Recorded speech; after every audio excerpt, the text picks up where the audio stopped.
Christian Dubé en promet beaucoup avec l'Agence Santé Québec qui va entrer en vigueur dimanche. Mais comment peut-on guérir le système de santé tout en ayant comme objectif d'économiser plus d'1 milliard de dollars? Malgré les doutes, le ministre croit vraiment avoir trouvé le bon remède. Claudie Côté. Santé Québec prend officiellement son envol. C'est d'opérer un changement de culture dans le réseau de la santé. Les attentes sont immenses, le contexte difficile et les décisions douloureuses à venir. Le plus gros employeur devra imposer un régime minceur, trouver 1,5 milliard de dollars à couper. On est en train de tout regarder pour être sûr qu'il va y avoir une rigueur budgétaire, puis qu'on va être capable de minimiser, puis je le dis, là, le bon mot, c'est de minimiser l'impact sur les services. Le doute persiste. Une réforme, c'est une chose. Une réforme en même temps que des coupures, c'est tout sauf la recette du succès. Nécessairement, il va y avoir des compressions. On ne va pas nécessairement fermer un service. On ne peut pas fermer une salle d'urgence. Ça, c'est une vue de l'esprit.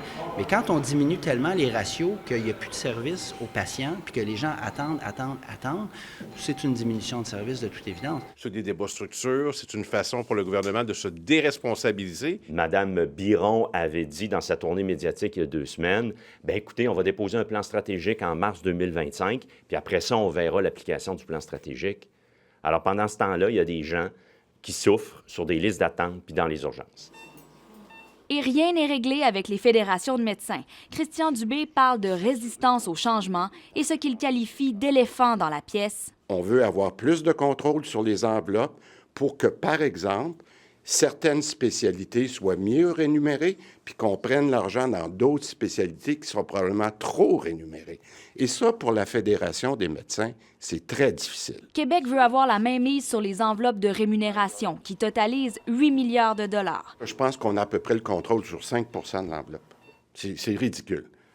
Est-ce qu'on devrait avoir le contrôle sur 30-40 de l'enveloppe? Moi, je pense que c'est de ça qu'on parle. La Fédération des médecins spécialistes répond de manière cinglante. On n'a pas le temps de répondre aux propos du ministre de la Santé. On a plus important à faire. Sur la photo, on aperçoit le président de la FMSQ en pleine salle d'opération. François Legault avait prédit de longues négociations avec les médecins. C'est pas facile de négocier avec les syndicats de médecins. Claudie Côté, TVA Nouvelles, Québec.